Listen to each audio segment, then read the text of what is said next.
Так, а слово должна представить.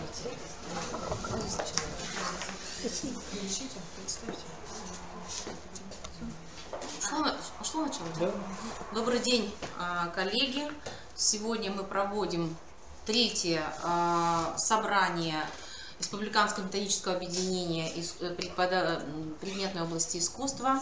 И прежде чем мы начнем работать, я предоставляю слово проректору КОМИ Государственного профессионального образовательного учреждения КОМИ Республиканский институт развития образования Габовой Марине Анатольевне.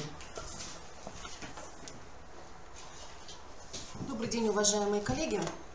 По поручению министра образования, науки и молодежной политики Республики Коми Натальи Алексеевны Михальченковой на всех заседаниях Республиканского методического объединения учителей мы рассматриваем вопросы, связанные с использованием ресурсов Российской электронной школы. Вы можете с этими ресурсами также познакомиться, выбрать то, что необходимо для вашей работы, и использовать их в своей образовательной практике. Мы видим адрес ресурса resh.edu.ru.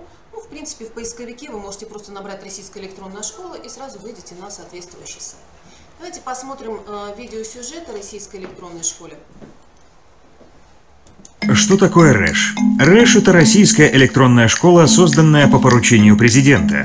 Это то, что сделает учебу в мире новых технологий проще, удобнее и эффективнее для учителей, для учеников и для их родителей. РЭШ позволит создать единое цифровое образовательное пространство. РЭШ – это современные технологии плюс качественное образование для каждого ребенка, вне зависимости от места проживания. Каковы задачи российской электронной школы? Повысить качество образования школьников, сделать возможным график индивидуального обучения, помочь учителям освоить новые методики, помочь родителям заниматься с детьми дома, сделать новые технологии частью образовательного процесса, использовать образовательный потенциал регионов. Российская электронная школа расширяет границы процесса обучения. С РЭШ можно выйти за пределы школьного класса, совершить виртуальное путешествие в музеи и побывать на концертах, быть на уроке вместе с родителями, выполнять интерактивные задания, заниматься по индивидуальному графику. Как и в обычной школе, в РЭШ есть контрольные и ставятся оценки. Как составляется программа российской электронной школы? Уроки проводят лучшие учителя страны. Программа проходит экспертизу Российской академии образования. Для учителей РЭШ – это способ создавать собственные уроки с помощью новейших технологий, а также использовать опыт коллег. База РЭШ – это самая крупная библиотека уроков в России. В ней есть методические материалы и видео, тексты и рисунки, тесты, контрольные, интерактивные задания, фильмы и театральные постановки. С РЭШ учитель может преподавать ученикам, которые не способны посещать занятия, обеспечить индивидуальный подход к каждому ребенку, выявить пробелы в знаниях и быстро восполнить их. Родители школьников часто задаются вопросами: как помочь ребенку справиться с домашним заданием, как грамотно объяснить пропущенный материал. Эти проблемы поможет решить РЭШ, расширяя границы школьного пространства. В РЭШ родители могут заниматься с детьми ровно столько времени, сколько необходимо каждому ученику для усвоения курса по каждому предмету. Электронные тренажеры помогут ребенку лучше усвоить материал. А электронные контрольные покажут родителям, насколько хорошо их дети справляются с программой. Мир не стоит на месте. Новые технологии, новые знания, новые методики. РЭШ – это доступные современные технологии качественного обучения для всех школьников страны. Единые методики обеспечивают преемственность образовательных программ. Учиться в РЭШ интересно не только детям, но и родителям. Итак, действительно, Российская электронная школа имеет ресурсы, которые могут использоваться и отдельными учениками, и учителями, и родителями. В полной мере все возможности Российской электронной школы доступны будут после регистрации. Но даже без регистрации многие возможности доступны нам с вами. Например, мы можем сделать выборку по предметам.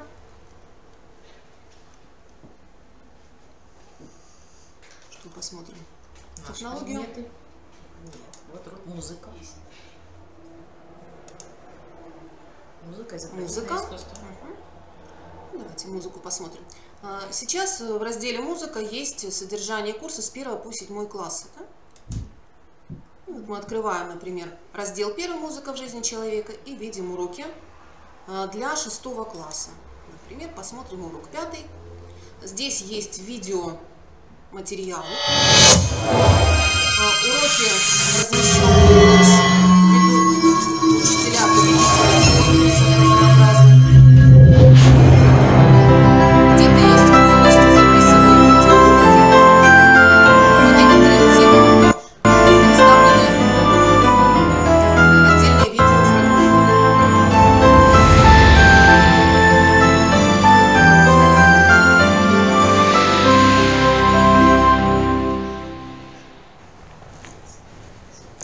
Тайна музыки в том, что она находит неиссякаемый источник выражения там, где речь умолкает.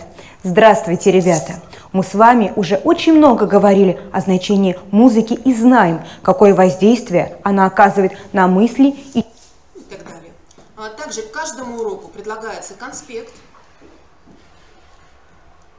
который вы можете использовать как целиком, так и творчески его перерабатывать, в зависимости от потребностей вас и ваших ребят. Есть упражнения и задания, которые ребята могут выполнять по ходу урока. Предлагается, например, прослушать мелодию из оперы, выделить цветом соответствующие характеристики. А также к каждому уроку разработаны проверочные задания, но для прохождения проверочных заданий необходима регистрация. Кроме того, как мы с вами видим на заглавной страничке, есть видеозаписи различных театральных постановок, есть фильмотека. Каждый учитель может получить доступ к учебному плану, к тематическим планам, к расписанию, к рабочим программам по учебным предметам. Также есть возможность организовать такую вот своеобразную виртуальную школу внутри школы. И можно организовать участие в проекте. Мне бы хотелось сегодня вам предложить такое своеобразное домашнее задание, да, к следующему заседанию РМО, рассмотреть те ресурсы, которые на сегодняшний день уже представлены на портале «Российская электронная школа». А портал постоянно пополняется, буквально каждый день появляются новые материалы, если не по вашему предмету, то по другим предметам. И подобрать те ресурсы, которые вы могли бы использовать на своих уроках. Спасибо за внимание. Передаю слово Наталье Геннадьевне.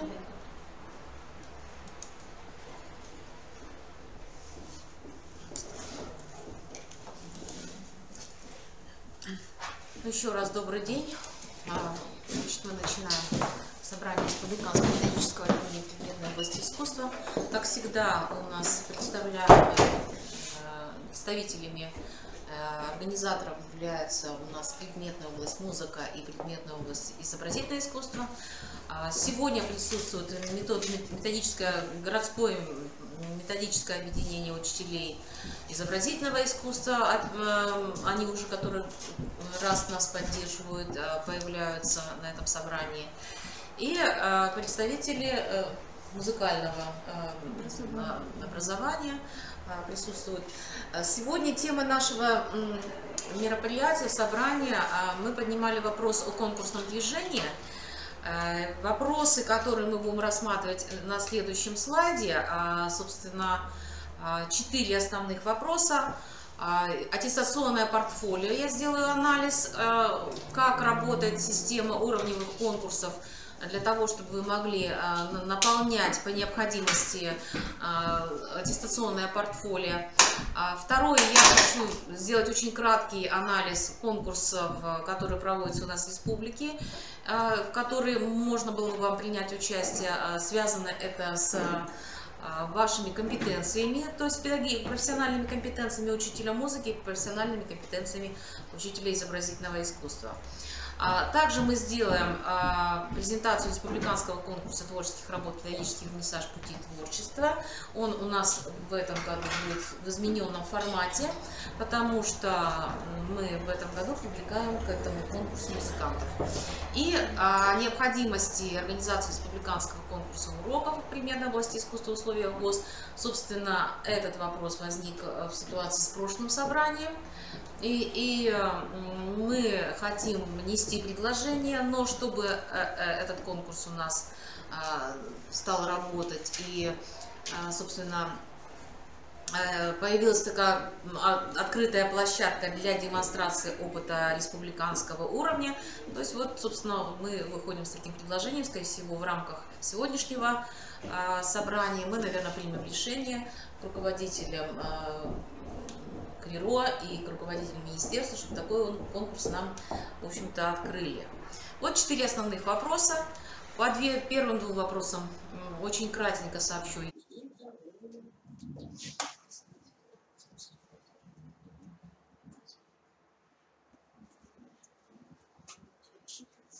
Коллеги, начинается, да?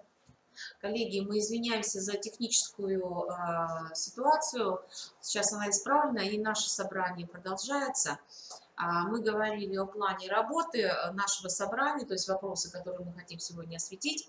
И очень кратенько я вам представляю в слайдах компетенции, которые необходимы для педагогических работников школы, музыкально-педагогические и художественно-педагогические компетенции.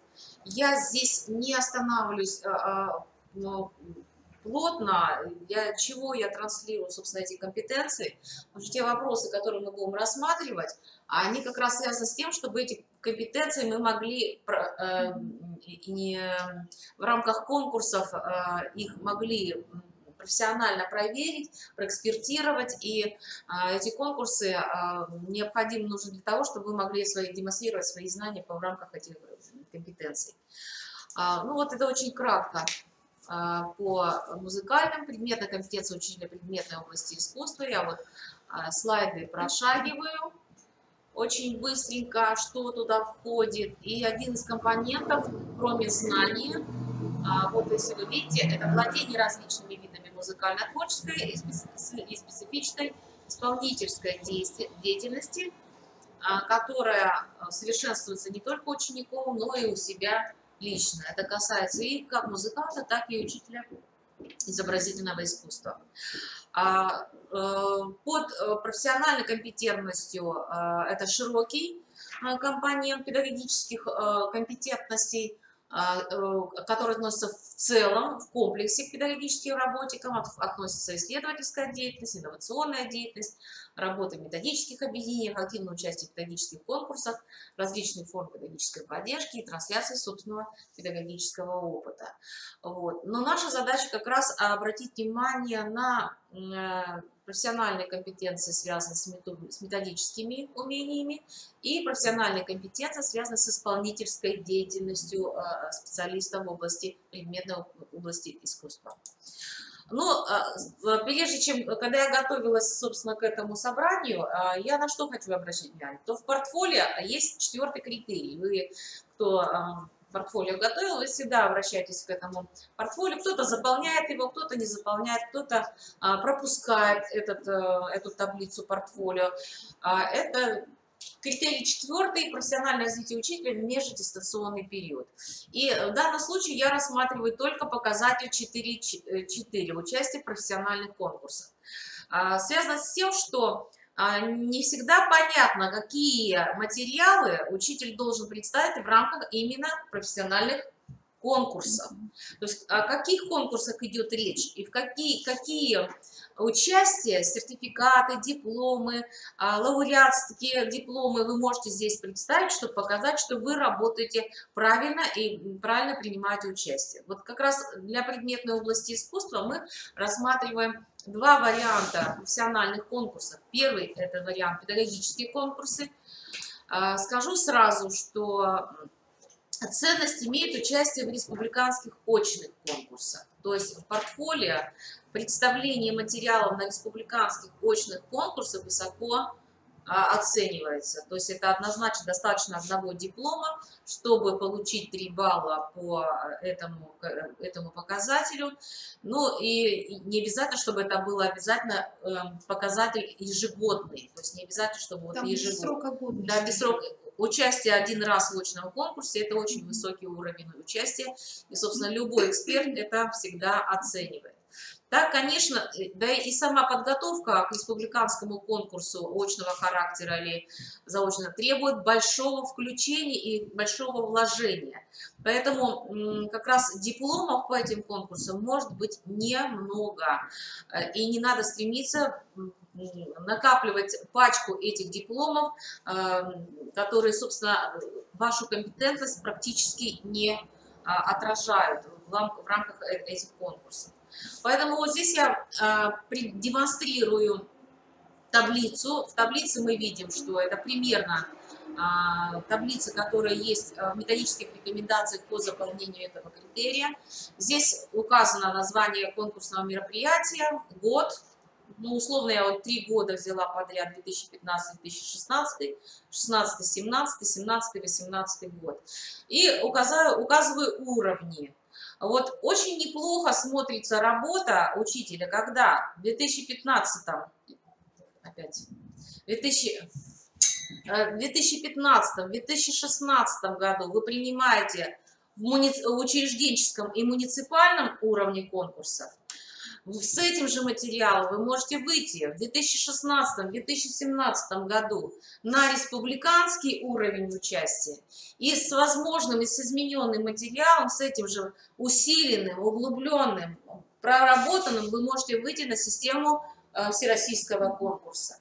То есть, если я вижу в системе этой таблицы один и тот же материал, проходит несколько экспертных оценок, то, собственно, задача роста учительского в рамках этого диплома, она выполнена. То есть, по сути говоря, можно с одной и той же работой, с углубленной работой, можно в течение 3 лет, проработав материал одной хорошей работы на разных уровнях, можно получить соответствующие 3 балла. И вот эта уровневость, она, собственно, доказывает о том, что вы ведете правильным путем.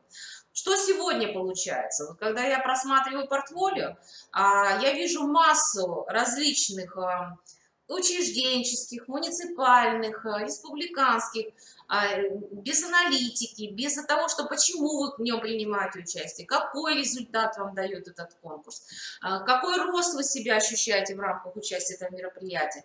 Хотя, если вы посмотрите внимательно, в верхней части таблицы написано «аналитический комментарий».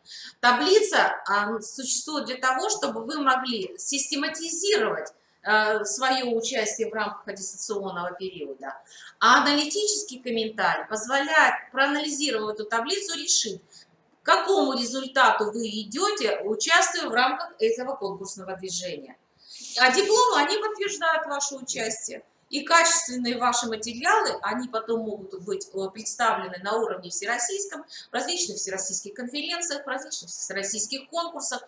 И это тоже статусность материала, она дает очень высокий уровень трансляции опыта.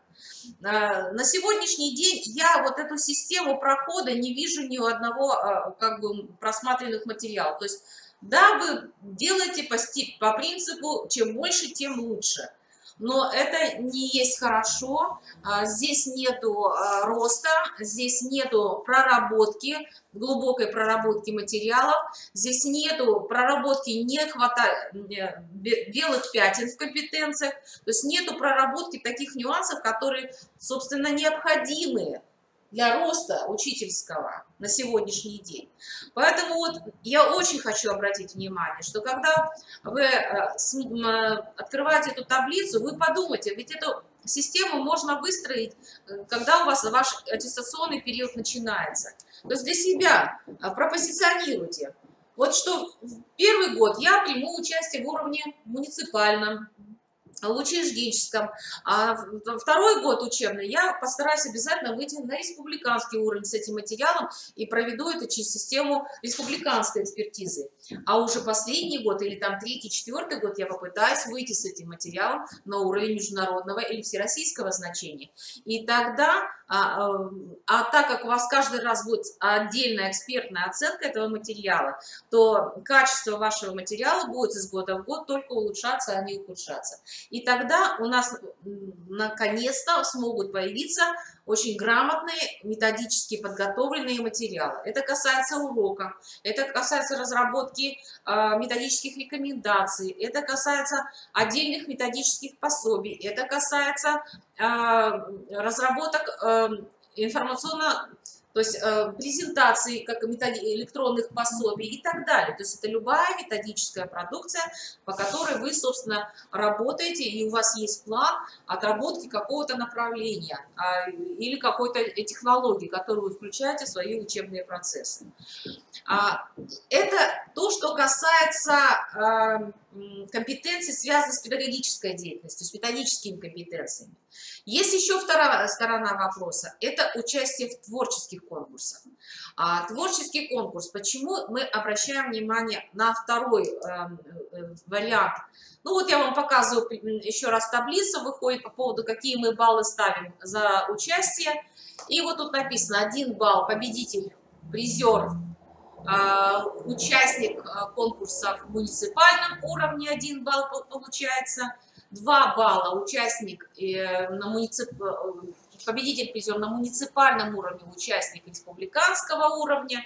То есть, собственно, сама система баллов, она позволяет нам, экспертам, оценивать ваши материалы с позиции вашего собственного педагогического роста.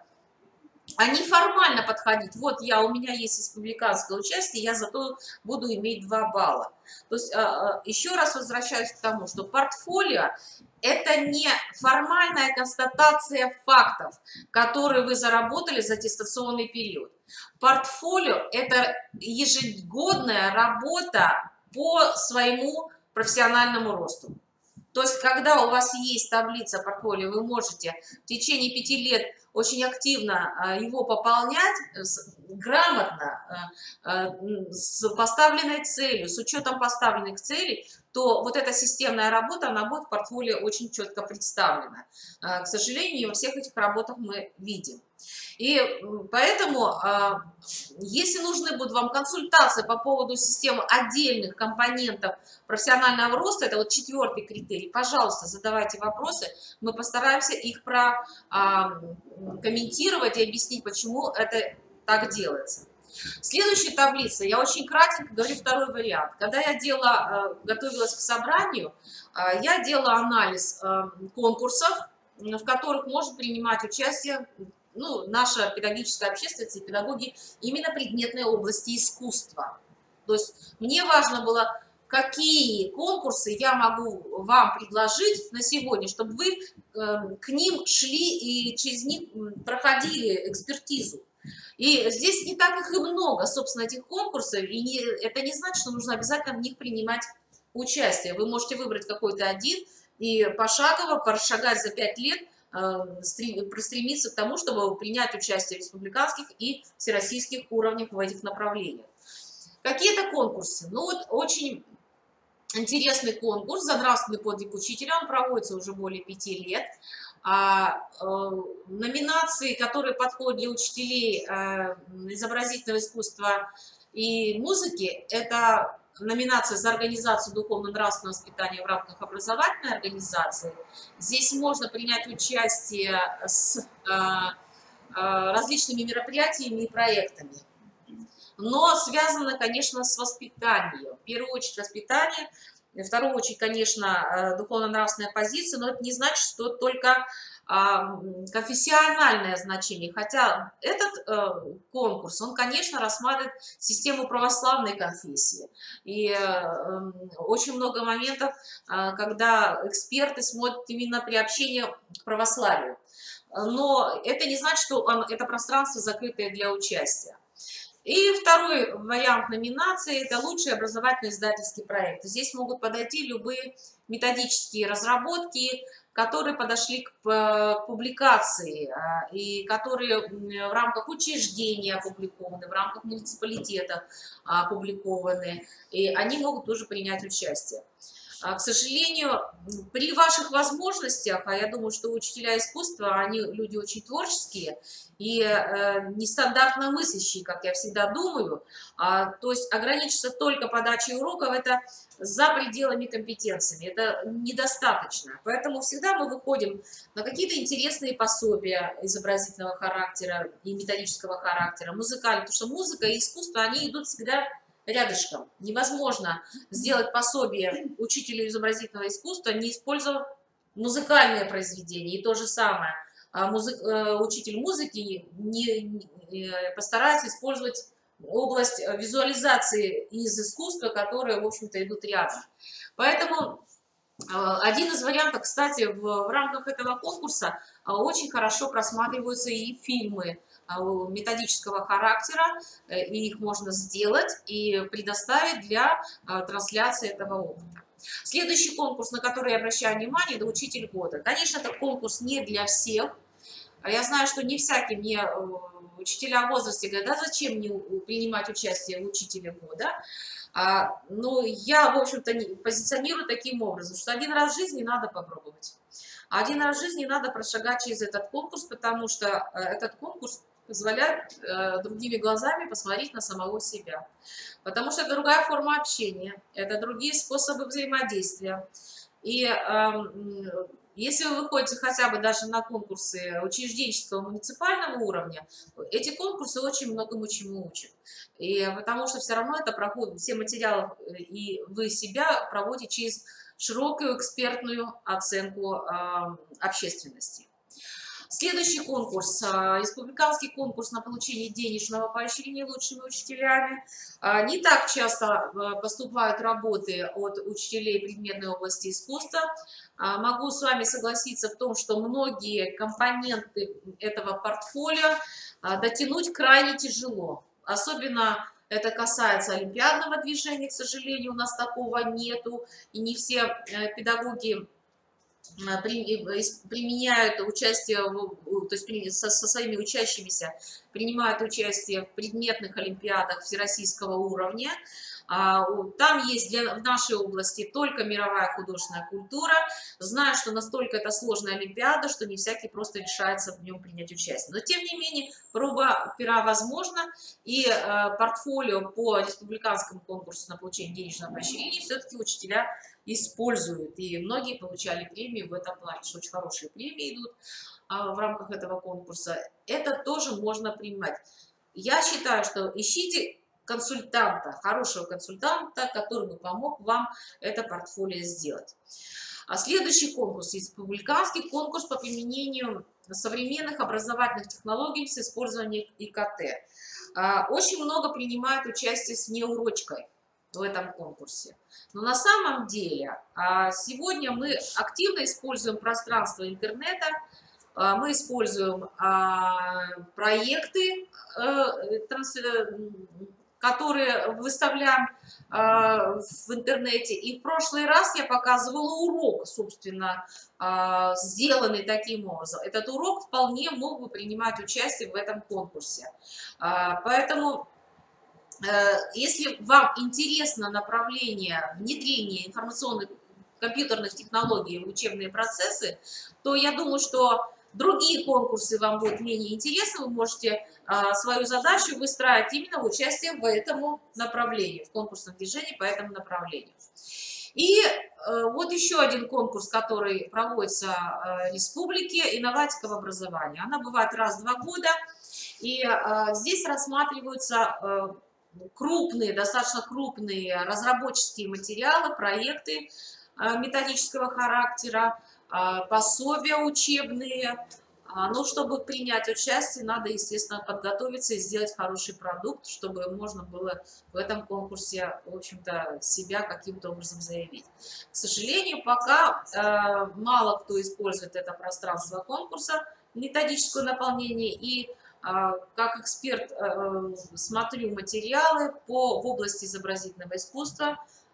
Крайне редко появляются материалы в инноватике, почти не бывает их, и выход на этот вот уровень, а это очень высокий уровень, я бы сказала, что это очень высокий уровень участия, очень хороший уровень участия, и материалы все выходят на трансляцию, материалы могут выйти на трансляцию на всероссийский уровень, поэтому я все-таки думаю, что есть смысл подумать и подумать об этих конкурсах. Это по поводу методических компетенций и педагогических компетенций. Более-менее как-то 5 основных конкурсов уже есть, и можно, в принципе, в них принять участие. Все остальное – это очень мелкие конкурсы. И они мало, ну, как бы помогают поднимать вашу компетенцию, потому что эксперты остальных конкурсов, они выходят за пределы нашего пространства. И эксперт вам не может дать обратную связь. В республиканских конкурсах эксперт может дать обратную связь и объяснить, что и как, почему ваш материал не прошел то или иное, как бы не прошел какой-то этап и какой-то уровень, там, сертификат или диплом. А вот в рамках творческого конкурса здесь проблема давняя, и я скажу, что она, в общем-то, она есть, и она уже в течение большого периода она вообще не решается, эта проблема по поводу творческих конкурсов. И если обратить внимание, то наши учителя вот эту профессиональную компетентность вообще никак стараются не позиционировать. То есть они забывают, что они предметники именно в области искусства. Да, на уроке я покажу, я на уроке покажу, как играть на инструменте, я могу показать, как я рисую, но принять участие и пройти профессиональную экспертизу не всякий, в общем-то, решается, и большая часть в рамках вот этих творческих конкурсов все выходят на интернет-конкурсы, такие мелкие, где нужно оплатить и сразу же получить диплом. То есть эти конкурсы, они не позиционируют статусность вашу, не повышают вашу квалификацию, не дают точки роста, не позволяют расти и показывать свой вот постоянно нарастающий уровень. И тут даже проблема не в том, что у нас просто там нет участников. Вот просто у нас нет демонстрации своих исполнительских возможностей. Да? Мы демонстрируем наши... Да. Просто мы демонстрируем, как у нас прекрасно поют наши учащиеся, да? Галина, но мы никогда не задумываемся о том, что мы можем вообще показать свои способности, да, и свои возможности. Но я-то как раз говорю о том, что они-то ведь есть, и они есть у каждого из нас, потому что не зря мы пошли, в общем-то, в это направление работы.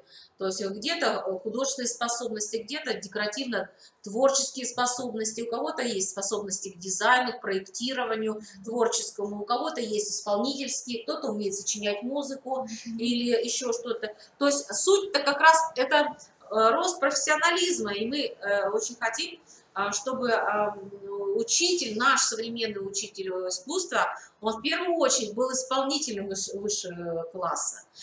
Вот второй столбик, который я вам показываю, собственно, вот эти конкурсы, которые, ну, они есть, это всероссийского уровня, они тоже платные, и они тоже не совсем всегда можно в них принять участие, но вот, допустим, открытый Коми-республиканский фестиваль авторской песни, здесь в данном случае вы сами можете принять участие, так и своих учеников применить. Или, допустим, мастер года. Не думаю, что кто-то вами не занимается, кто-то вышиванием, кто-то делает изделия из определенного декоративного материала. Почему бы и нет?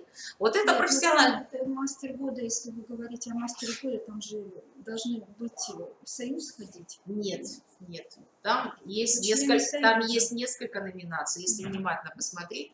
Там есть несколько номинаций. Не только член союза может принимать участие в этом конкурсе. Это большая ошибка в том, что вы думаете, что там принимают участие только члены союза.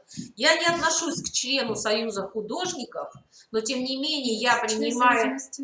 Я говорю, я не являюсь членом Союза художников Республики Коми, но я принимаю в выставочных мероприятиях, которые проводит этот союз. То есть это не ограничивает мое пространство. И то же самое здесь. Если мастер года проводится, и там можно позиционировать не как учитель, а именно как мастер какого-то отдельного прикладного труда. Вот вы себя должны просто в этом найти. И, допустим, вот сейчас искала еще конкурс, появился конкурс-фестиваль сценического и художественного искусства «Волна успеха», очень много номинаций.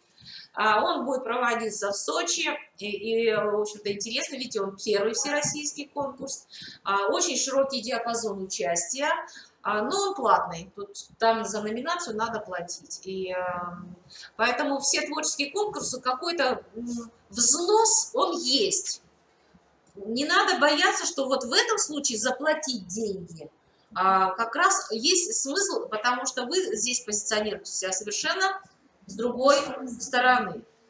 И вот наша задача здесь обратить внимание на еще один конкурс, который он для учителей изобразительного искусства, преподавателей изобразительного искусства, для педагогов, которые реализуют программы внеурочки по изобразительному искусству. Мы проводим уже почти 9 лет. И вот в этом году этот конкурс мы планируем провести и для учителей музыки. Этот конкурс называется «Педагогический вернисаж. Пути творчества». Собственно, наша задача, опять же, что такое? Опять трансляция.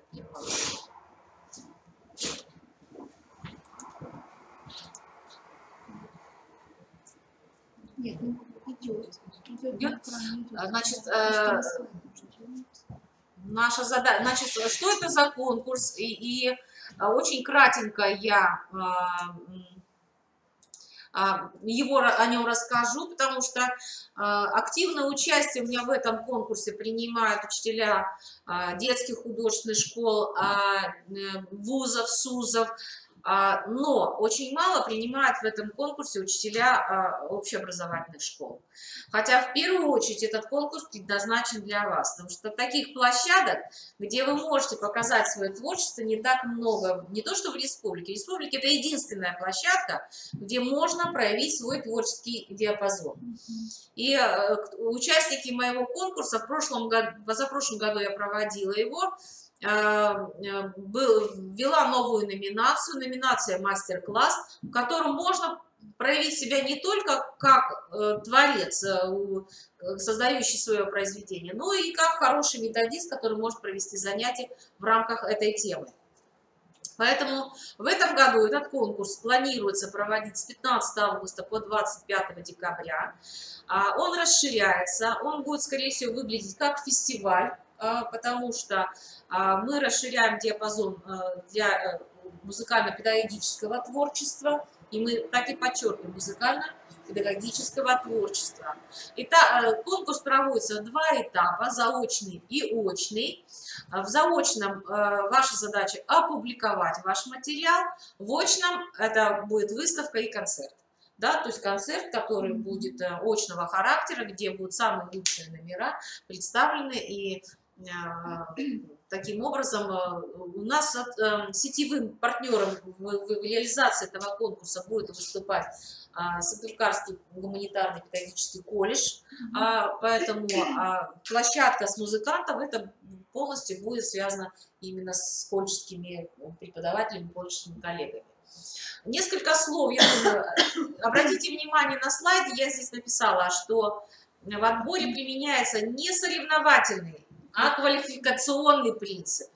То есть получить диплом здесь может много участников, не один, то есть не по выбору, что только первый диплом, а диплом первого уровня могут получить очень много человек, диплом второго тоже много человек. То есть в данной ситуации позиционирование идет как раз по номинациям. И все участники, которые выходят на очный этап, они являются участниками и победителями этого конкурса. Наталья Александровна что-то дополнит? Да, я бы хотела выразить слова благодарности Наталье Геннадьевне Торловой, да, за то, что у нее родилась такая замечательная идея. Вот она нам в голову долгое время не приходила и не пришла бы. Но это просто великолепная идея в том плане, что у нас действительно учителя музыки, люди творческие, люди, которые преподают музыку, погружают детей в музыку, а сами порой даже и не демонстрируют своих уникальных способностей, они действительно порой уникальны. Один удивительно поет, другой может прекрасно сыграть, сесть за рояль, и это даже может быть и синтезатор, да, и современные какие-то музыкальные инструменты. Вот, и ансамбль, кто-то поет в хоре, организованно им самим, и вот это все пропадает у нас. И на самом деле у нас учителя в этом плане, учителя музыки, они замыкаются. Наталья Геннадьевна, вам огромное-огромное спасибо, что вы вот смогли додумать и включить нас, вот учителей музыки, именно учителей музыки, в этот замечательный конкурс. Я думаю, что учителя не откликнутся, мы будем работать, и в первую очередь это повышение, главная ваша цель, учителя музыки, это повысить собственную самооценку, исполнительскую. Согласна с вами, да. Вот. Потому что я сама музыкант, и я понимаю, что если ты не имеешь никакой цели, ты начинаешь просто терять свои исполнительские даже возможности, умения, навыки и прочее. Поэтому такой тренаж, если педагогический вернисаж у нас пройдет 1 год и последующие годы, это просто будет здорово. Я думаю, это что будет очень хорошая да, республиканская площадка. Да, начинание прекрасное. Поэтому в этом году я немножко скажу о той номинации, которая будет связана с учителями музыки. Это, как сказала Наталья Геннадьевна, это музыкально-педагогическое творчество. И учителя музыки могут проявить себя в нескольких номинациях. И в первую очередь это сочинение песен, музыкальных, инструментальных произведений или с представлением даже тематических сборников. У нас есть учителя, и по республике их достаточно много, вот я на курсах уже работала, я знаю, что есть учителя, которые сами прекрасно сочиняют и песни, и коми-песни, и инструментальные произведения тематические, и в никуда они порой уходят, они только на местах используются, и все. Поэтому здесь и Карткировский район, я знаю, славится у нас, очень много районов, которые... Да, именно... я тоже езжу по республике, я знаю, что такие талантливые учителя и педагоги есть во всех муниципалитетах. Поэтому здесь как раз вот эта номинация сочинения, я думаю, она не оставит, ну, покажет нам и желающих своих. Дальше, также у нас будет номинация «Вокальное исполнительство». Это и сольное исполнительство, и ансамблевое исполнительство, где учителя музыки могут себя проявить в разных амплуа. И в исполнении эстрадной песни, да, и в исполнении, может быть, романса, то есть разножанровый репертуар может быть. Все, что кому в чем себя... То, в чем сильно комфортно чувствует. Да. Затем также, да, инструментальное исполнительство. Также это сольное, ансамблевое исполнительство. Здесь то же самое. Это могут быть и эстрадные какие-то произведения, разножанровые, и классическая музыка, все то, что у вас, может быть, даже еще сохранилось в репертуаре с предыдущих учебы, да, со времени учения. И, конечно же, это выступление педагогических творческих коллективов. Это понятно, это могут и вокально-инструментальные быть коллективы. Вот. Вы предоставите свои материалы в виде видеоролика. И, естественно, они будут оценены комиссией, а комиссия у нас, мы предполагаем, будет очень компетентная. Мы пригласим и профессионального композитора, и исполнителей, и сами тоже, в общем-то, сядем в жюри. И затем ваши уже материалы будут предоставлены на сайт. Да. И так, вся публикация всех материалов, она будет на сайте. Вот здесь представлена ссылка этого сайта, написано «Педвернисаж Клиро». Чтобы можно ознакомиться. Там можно будет, у нас как бы 2 вида экспертной оценки идет. Это любительская экспертная оценка и профессиональная экспертная оценка. То есть, когда идет публикация на сайте, эти материалы могут просматривать любые желающие, они могут выставлять свой балл, свои звездочки за материал. И отдельно будет проводиться профессиональная оценка по каждому из этих материалов. Ну, вот еще номинация «Мастер-класс», это также номинация, которая будет и связана с учителями музыки. Вы также можете предоставить видеофрагмент урока музыки с методическим описанием, да, или это может быть слайд-шоу С методическим с методическим обязательно описанием. Это может быть целый урок там с остановками, с видеофрагментами, где вы тоже опять же даете свои методические, объясняете свою методическую позицию или какие-то технологии, приемы, которые вы выработали, которые имеете вы. Да. Только Это вы. может быть урок просто вот насыщенный этим всем, как специально, да, обрезанный и сложенный как видеофайл или слайд-шоу. Там. Нужно это для того, чтобы вы могли впоследствии, почему мы говорим фестиваль, мы в лучшие мастер-классы, мы как раз приглашаем на республику, мы опять же это проводим в очном режиме, и эти мастер-классы проводятся на педагогической общественности. То есть помимо того, что вы представляете свою нарезку, мы вас, если мастер-класс интересен, мы приглашаем вас для транслирования этого мастер-класса, и в данном случае мы материалы все потом организуем сборник мастер-классов, то есть это будет трансляция и публикация одномоментно, то, что мы вам говорим по системе транслирования своего опыта, то есть эта площадка позволяет реализовать и конкурс, и выход на публикацию и на трансляцию. Вот, чем, собственно, эта площадка и для нас будет интересна. Еще? Так. Ну, в общем-то, вот эти основные моменты, которые, ну, про изобразительно-декоративно-прикладное. Говорить я не буду, потому что оно сохраняется. Да. Оно сохраняется. Система участия мы держим по нескольким номинациям. Номинация профи – это те, кто имеет художественное образование и музыкальное образование. Номинация дебют для молодых педагогов, которые работают до 2 лет. И номинация «Любитель». То есть, в принципе, даже есть номинация «Любитель». В ней может принимать любой педагогический работник, даже не в области искусств, передающий предметы в области искусства, но творчески занимающийся, где-то реализует какую-то программу свою или, допустим, просто сам творчески для себя что-то делает и создает, сочиняет, участвует в... То есть, как раз вот 3 варианта участия, абсолютно широкий диапазон возможностей. Да, я думаю, это замечательная возможность представить свои уникальные, да, каждый человек уникален за свои уникальные творческие возможности. И я думаю, что вот как раз Наталья Геннадьевна правильно сегодня начала нашу встречу об аттестации, ведя разговор.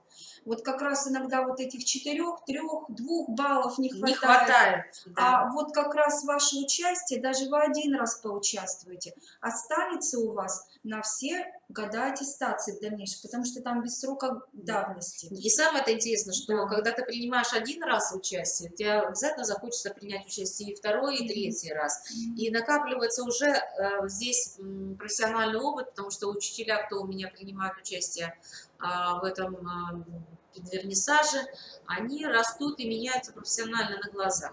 Вот у меня, я наблюдаю рост своих молодых педагогов, которые не 1-й год принимают участие в рамках творчества, то есть изменяется работа, отношения. Это замечательная идея. Я просто, знаете, призываю учителей музыки, поддержите, пожалуйста, не стесняйтесь, показывайте себя, поддержите вот эту здоровскую просто идею. И, Наталья Геннадьевна, еще раз вам огромное-огромное спасибо. А я очень, в свою очередь, прошу, чтобы меня поддержали еще раз республика, потому что вы такие мероприятия проводите у себя в муниципалитетах, а мне хочется, чтобы лучшие работы муниципального значения принимали участие в республиканских уровнях. То есть тут тоже работает своя уровневость, да, то есть вы можете лучшие работы, которые уже были отмечены на муниципальном уровне, привлечь к работе на республиканском уровне. Если эта система заработает, уровневая система заработает, то у нас пойдут очень хорошие, замечательные,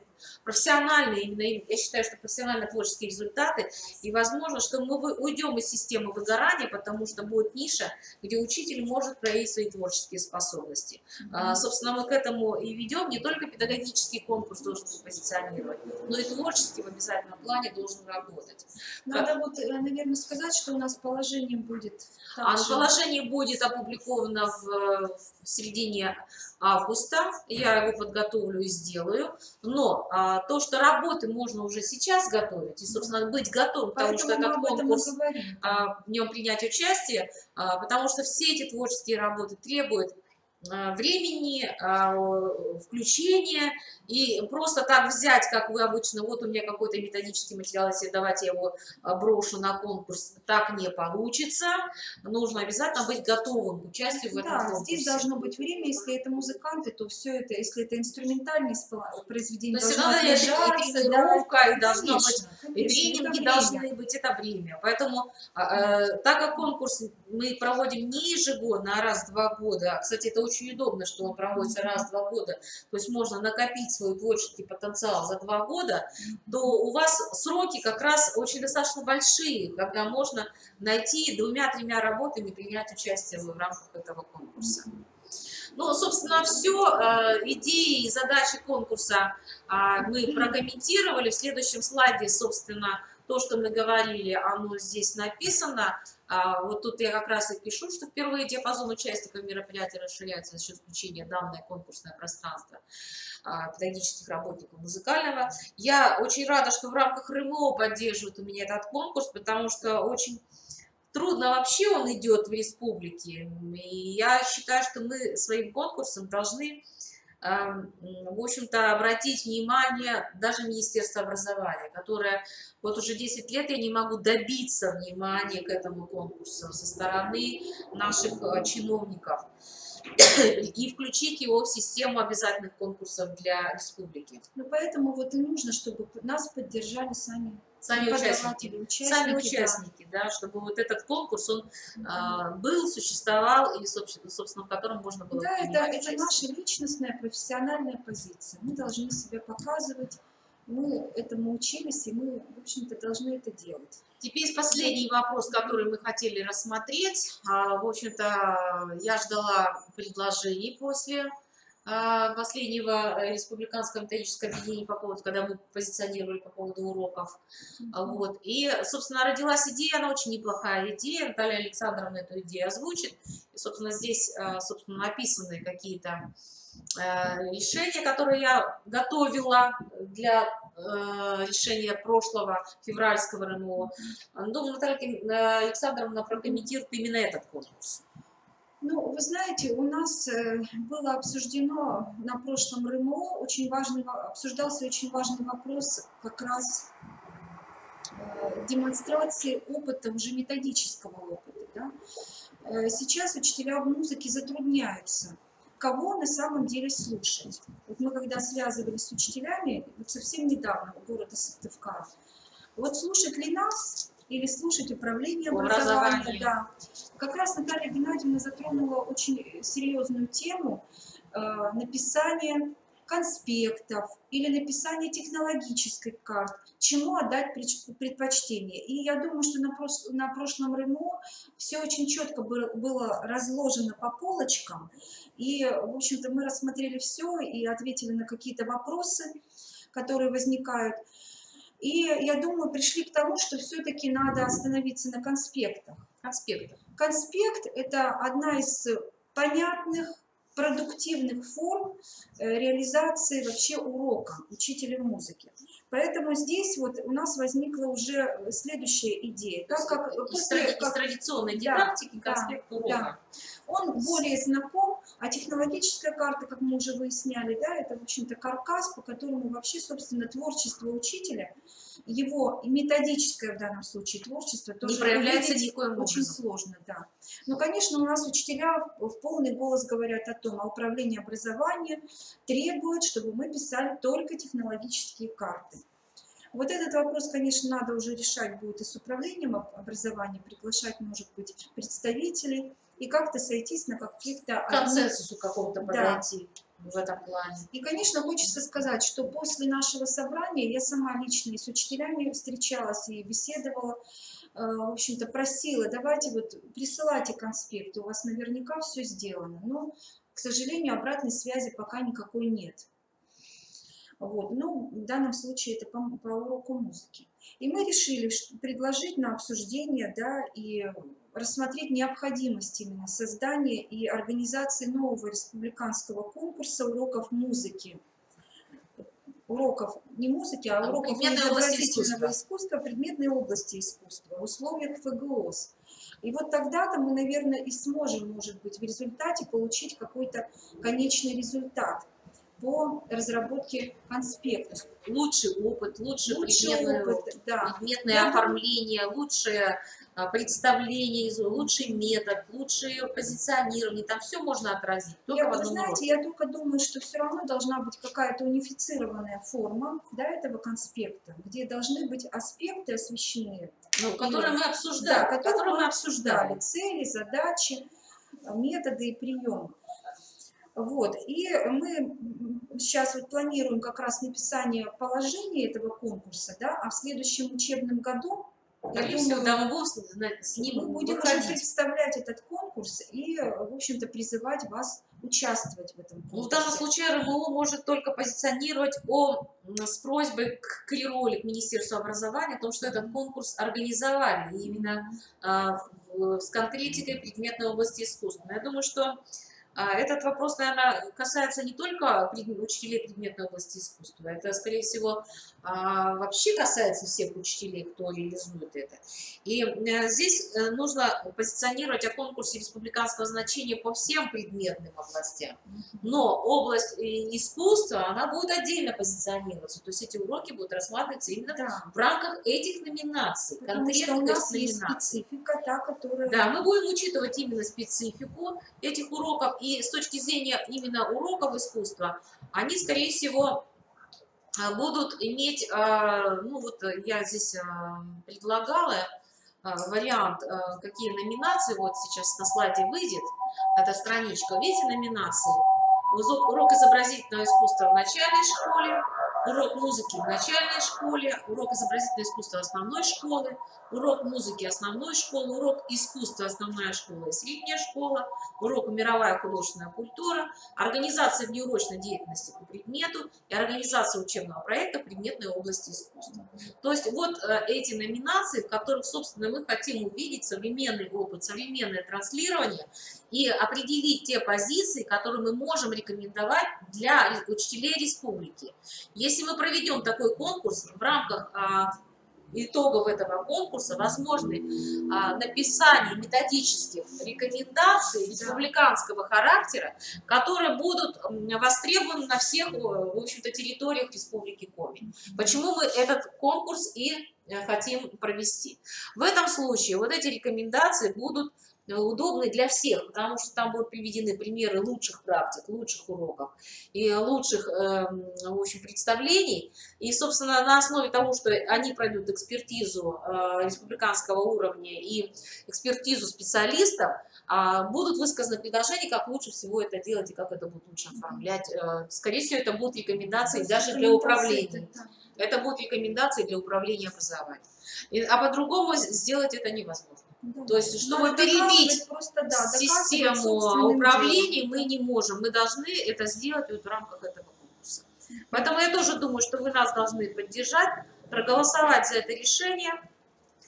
Последнее по поводу вот этого конкурса. То есть мы вам предлагаем на сегодня, два конкурса республиканского характера, в которых можно принимать участие. Напоминаю, кстати, вот повестка собраний на учебный год. У нас в июне заканчивается первый год работы РМО. Мы проводим 4-е заседание, итоги работы РМО предметной области искусства. Пока дата еще открыта, но на самом деле тема, предлагаю первую тему, это конкурсы для детей. Я с коллегами обсуждала до начала собраний и ваши предложения. Мне очень хочется услышать, какие конкурсы мы можем, какую систему мы можем выстроить, систему конкурса для детей, чтобы, опять же, не получалась каша, которая предоставляется обычно в ваших портфолио по системе участия в детских конкурсах. То есть нам нужно выстроить эту систему и предложить республике, чтобы конкурсное движение, которое вы считаете самые интересные, самые лучшие конкурсы, чтобы мы их внесли в обязательное участие.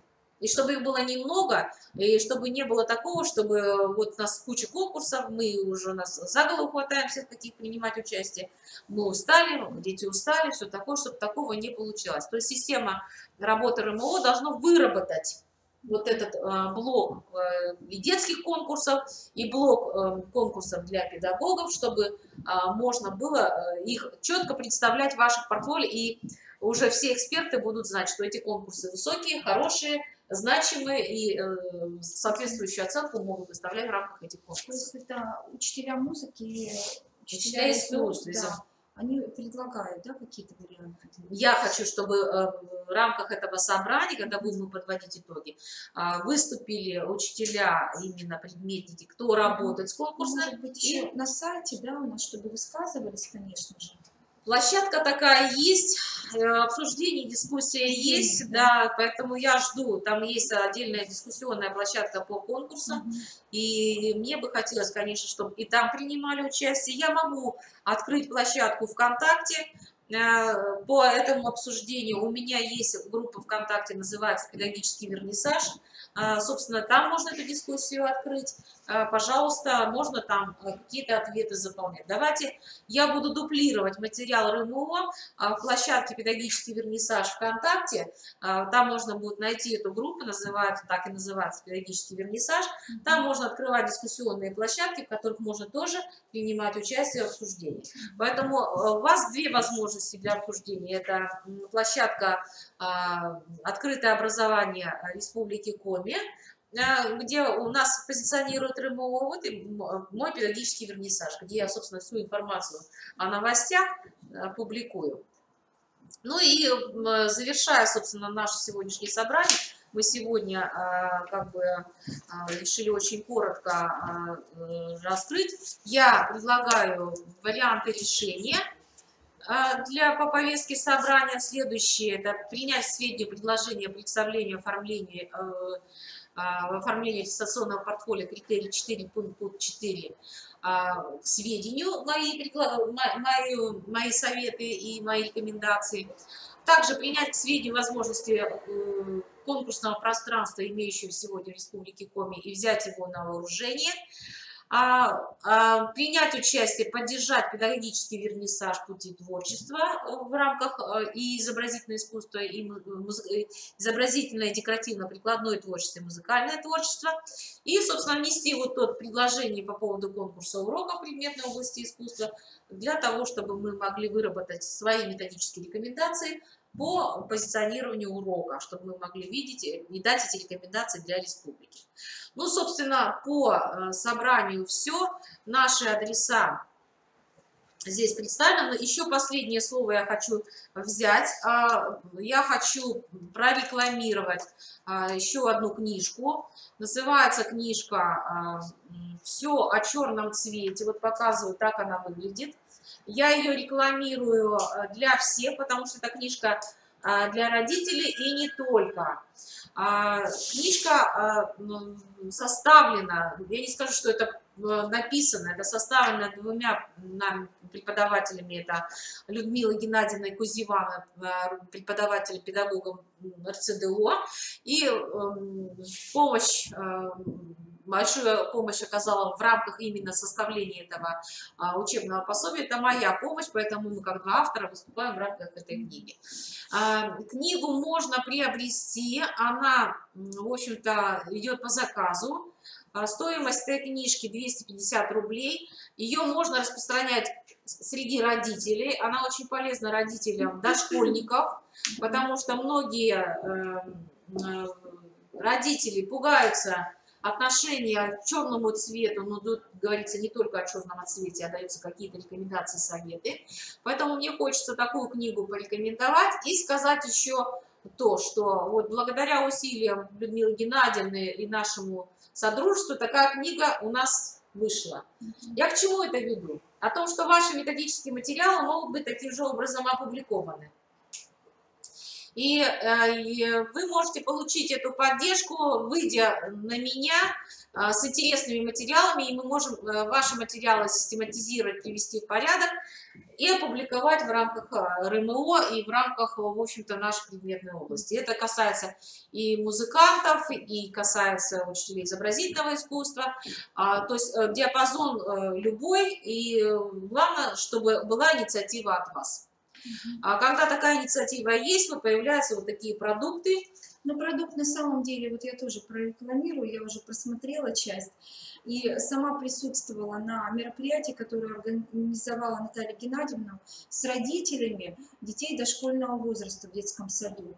Ее пригласила как раз и заведующий, и методический центр для того, чтобы поработать с родителями. И вот эта книга, кстати, среди родителей, она вызвала огромный интерес, и они вот ждут, когда им наконец поступят эти книжки.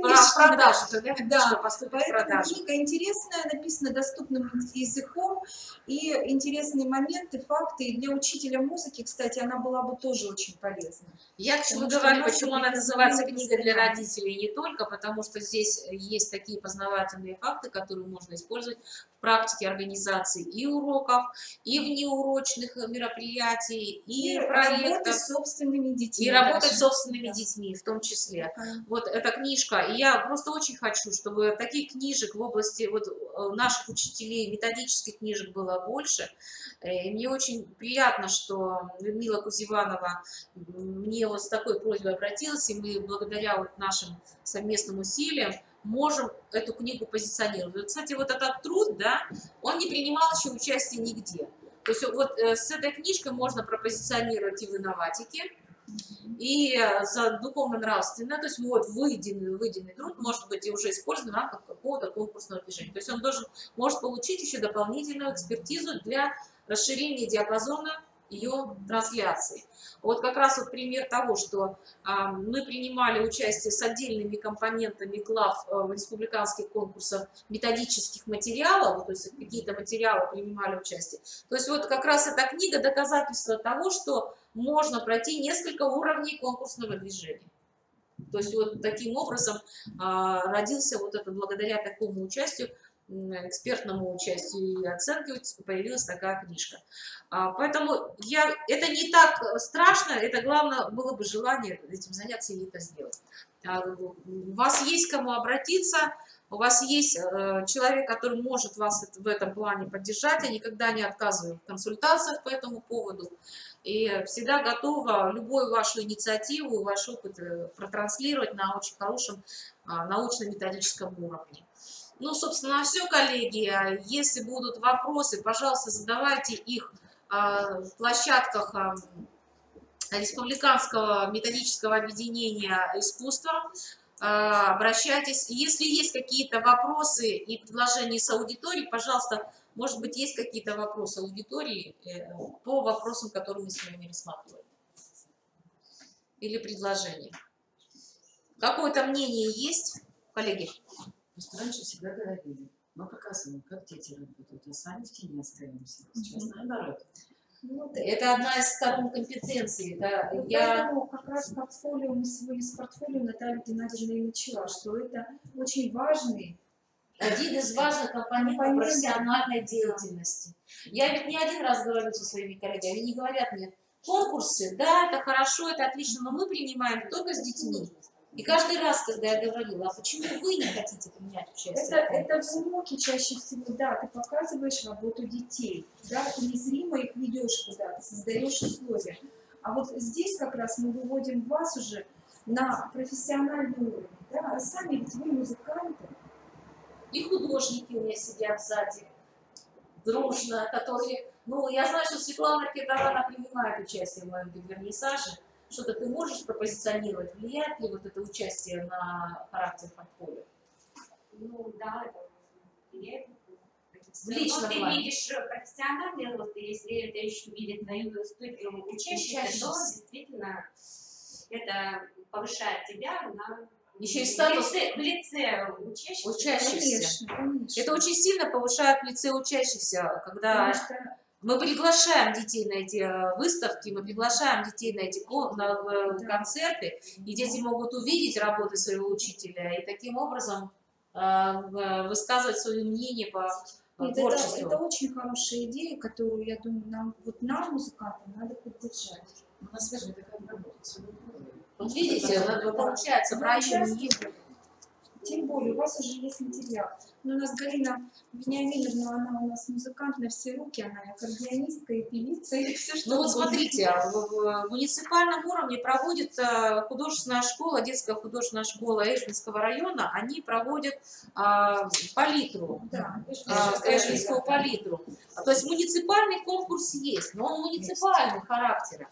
И учителя там активно принимают участие. Да. Такой же муниципально организует детская художественная школа Сыктывкара. Они сейчас, у них есть площадка, это пейзажи севера, они могут там... А республиканская площадка, мы же говорим о республиканской площадке, чтобы это был статусный, то есть вы можете показать свою работу на муниципальном уровне, а потом выйти с этим материалом и на республиканский, иногда даже на всероссийский уровень. Я приняла участие с работой в Эшвинской палитре, сейчас у меня эта работа приняла участие на международном конкурсе педагогов-художников. Ну и что, это плохо, что ли?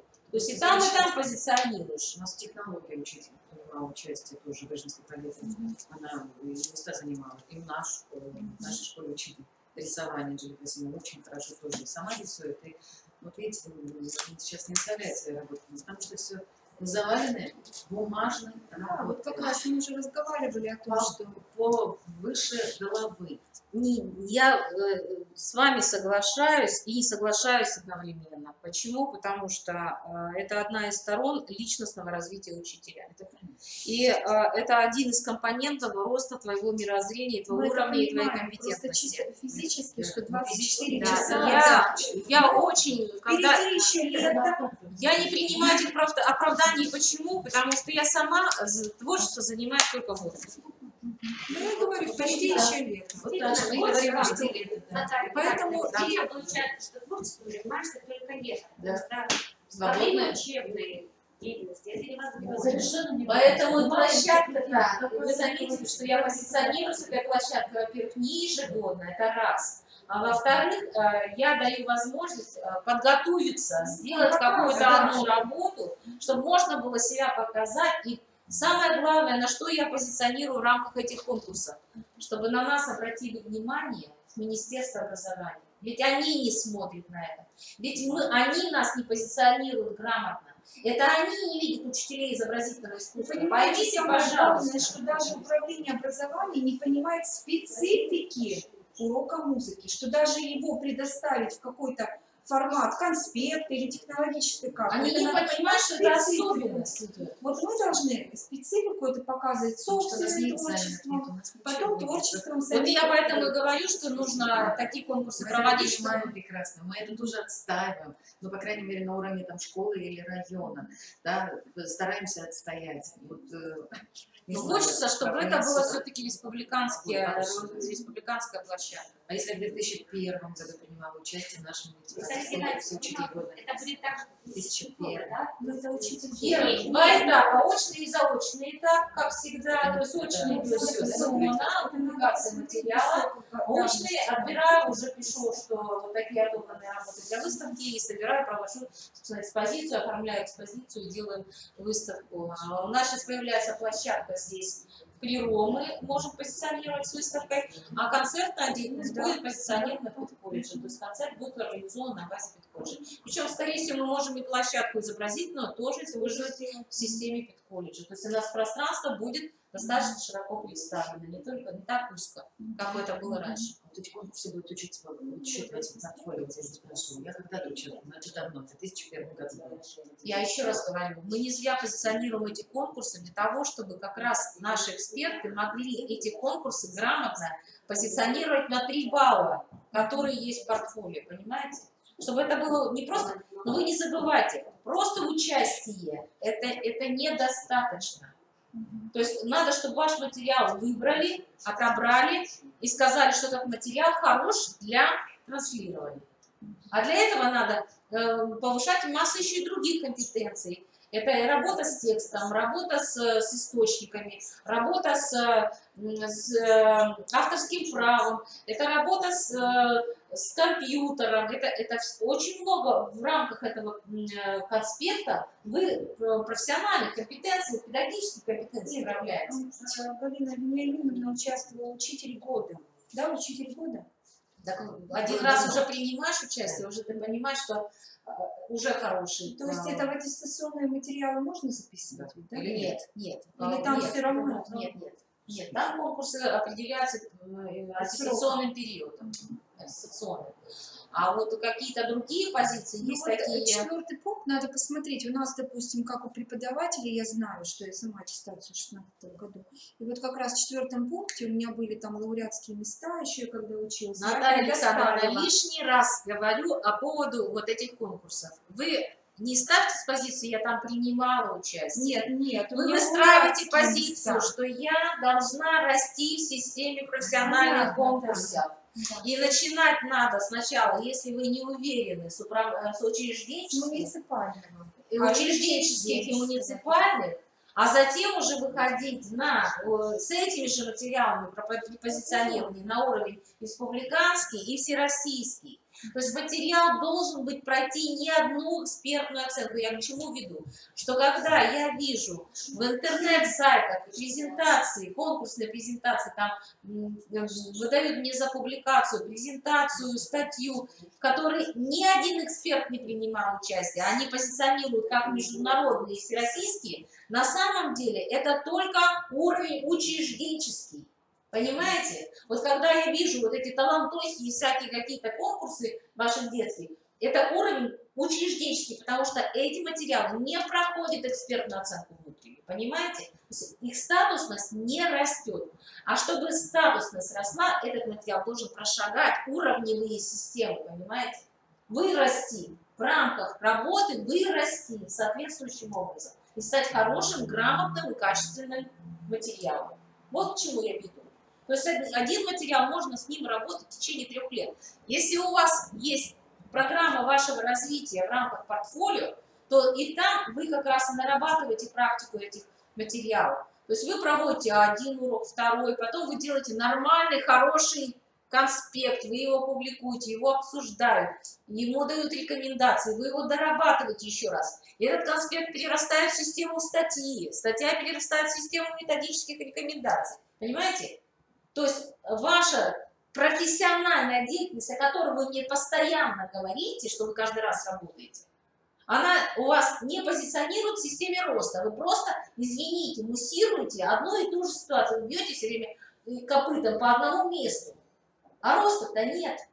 А нужен что? Профессиональный рост. Вот это портфолио, где идет демонстрация профессионального роста, изменений и характер компетенций. Вот в чем дело.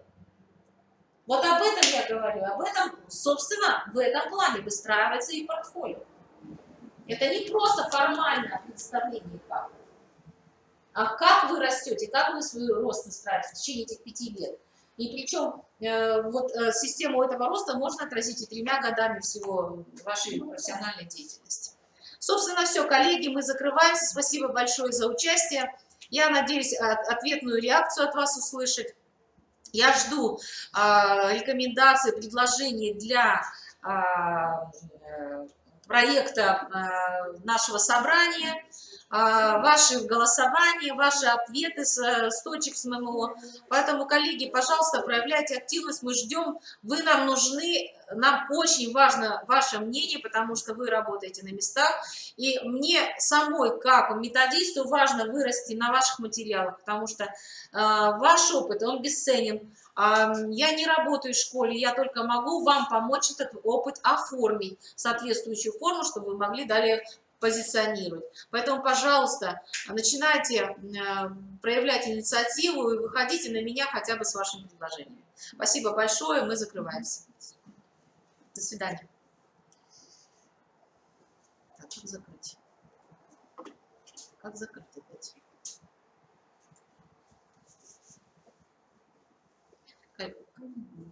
Выключить камеру.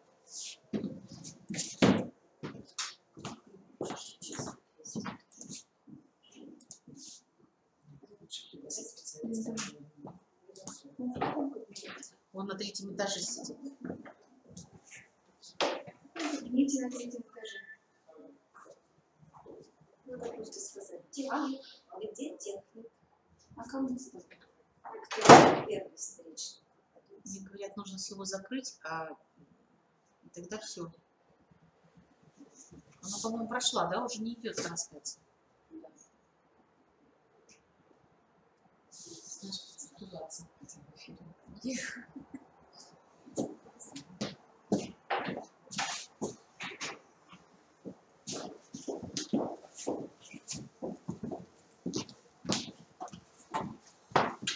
Закрыть все.